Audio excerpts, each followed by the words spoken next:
खूनी कुआं। सीमा गर्मियों की छुट्टियों में अपनी नानी के गांव आई थी। सीमा नानी के घर पहुंचने के बाद अपनी नानी के पैर छूती है और उनसे आशीर्वाद लेती है।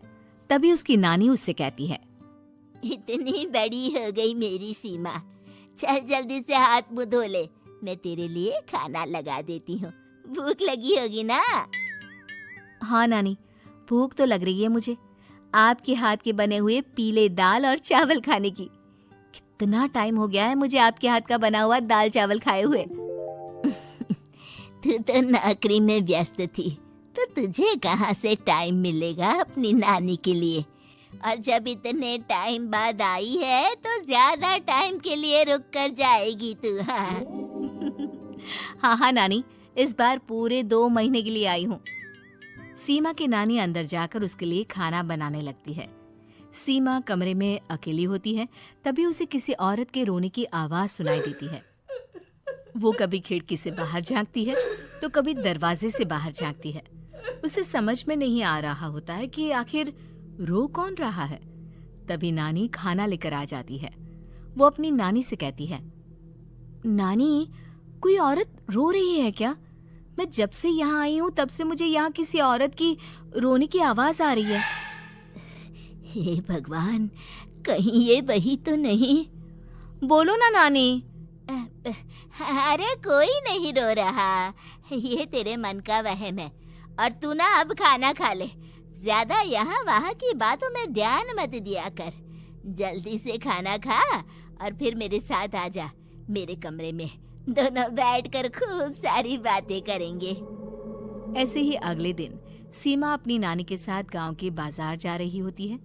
उसी रास्ते में फिर से किसी औरत के रोने की आवाज आती है। वो अपनी नानी से कहती है, अरे नानी, क्या सच में तुम्हें अभी भी किसी औरत के रोने की आवाज नहीं सुनाई दे रही? मुझे किसी औरत की बहुत बुरी तरीके से रोने और चीखने की आवाजें आ रही हैं। मैं बहुत परेशान हूँ नानी, आखिर ये कौन है?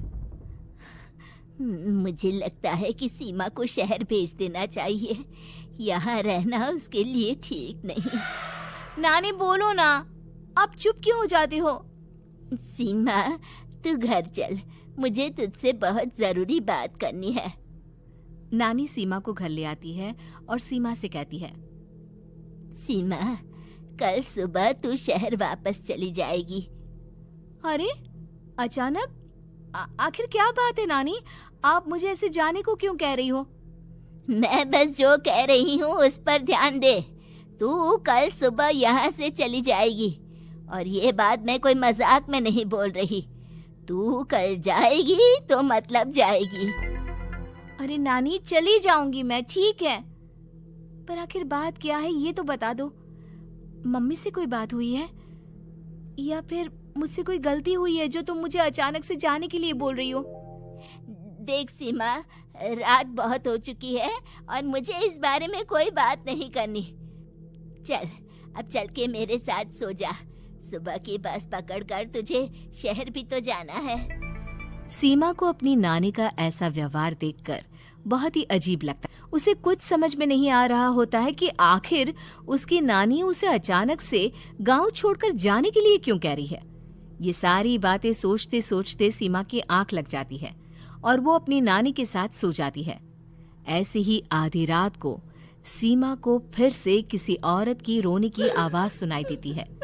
वो उस औरत की आवाज सुनकर बार बार करवटें बदल रही होती है और तभी उसे सपने में भी एक अजीब सी औरत की परछाई दिखाई देती है, जो इतना चीख चीख कर रो रही होती है कि सीमा डरकर उठ जाती है। वो पूरे पसीने पसीने हो रही होती है। वो अपने आसपास देखती है तो घर में बिल्कुल शांति का माहौल होता है। सीमा घबरा जाती है।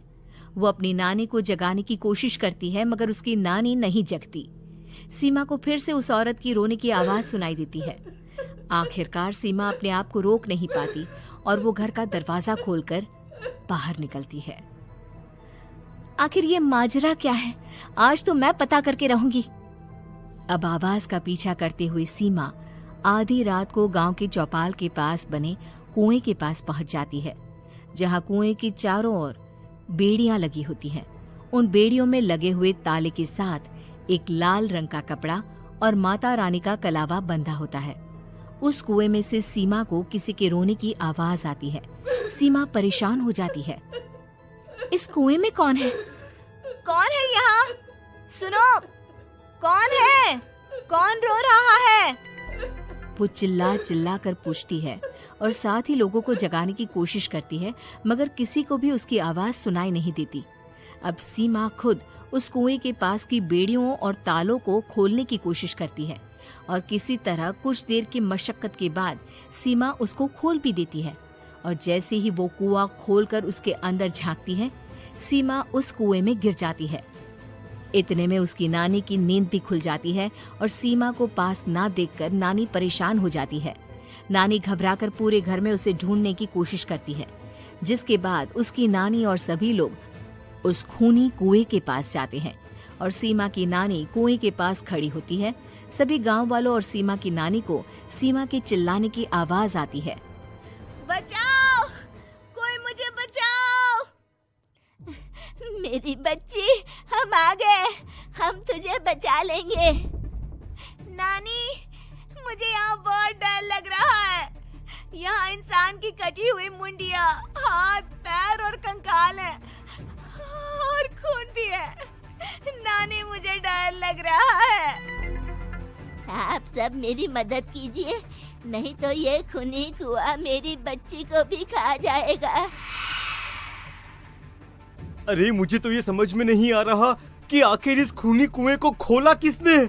सालों पहले इसको इतनी मुश्किलों के बाद तांत्रिक बाबा ने बंद किया था। अरे पूरा गांव खूनी कुएं के बारे में अच्छे से जानता है, तो कोई भी जानबूझकर तो ऐसा करेगा नहीं। मतलब किसी ने अनजाने में इसे खोल दिया है भैया। सीमा को इस बारे में मालूम नहीं था और जब से वो यहाँ आई थी तभी से उसे किसी औरत के रोने की आवाजें भी सुनाई दे रही थी। कहीं सीमा ने ही तो उसे नहीं खोला। अगर ऐसा है तो फिर सीमा का बचना बहुत मुश्किल है। वहीं कुएं के अंदर सीमा रोते हुए बैठी होती है कि उसे आवाज सुनाई देती है जो कुएं के बाहर खड़े गांव वालों में से किसी को सुनाई नहीं देता। आज सालों के बाद मुझे ताजा खून मिलेगा। तेरा खून पीकर आज मैं अपनी प्यास बुझाऊंगा।